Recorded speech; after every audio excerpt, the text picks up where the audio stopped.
தமிழ்நாட்டோட டெல்டா மாவட்டங்கள்ல குறுவை சாகுபடி அப்படிங்கிறது ஜூன் மாசத்துல தொடங்கி நடைபெறும். இதுக்காகவே ஒவ்வொரு ஆண்டும் ஜூன் 12ஆம் தேதி மேட்டூர் அணை திறக்கப்படும். ஆனா இந்த ஆண்டு திறக்கப்படல. ஏன்னா மேட்டூர் அணையில தண்ணி இல்ல. இப்படியான சூழல்ல தான் மேகதாது அணைய கட்டாயம் கட்டியே தீர்வோம் அப்படின்னு பிடிவாதமா இருக்கு கர்நாடக அரசு. அதுக்கு ஏற்ப கர்நாடக முதலமைச்சர் டி.கே. சிவகுமார் அவர்கள் நிதி ஆயோக் கூட்டத்திற்காக டெல்லி போயிருந்த நேரத்துல பிரதமர் மோடியை தனிப்பட்ட முறையில சந்திச்சு இது சம்பந்தமான கோரிக்கை மனுவையும் கொடுத்திருக்கிறாராம்.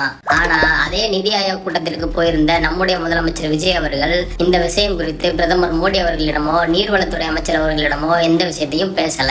அதே நேரம் சட்டப்படி இந்த விஷயத்தை எதிர்கொள்வதற்கு என்னென்ன சாத்தியங்கள் இருக்கு அப்படிங்கறத ஆய்வு பண்ணிக்கிட்டே இருக்காங்களாம். காவேரி மேலாண்மை ஆணையம் அமைக்கணும் அப்படிங்கிற விஷயத்துல சட்டப்படிதான் ஏற்கனவே தமிழ்நாடு அரசு போராடினது.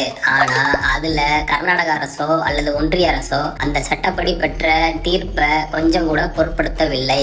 எனவே இந்த விவகாரத்திலும் சட்டப்படி அணுகுவது எந்த அளவுக்கு நமக்கு சாத்தியமாக அமையும் அப்படிங்கிறது தெரியல.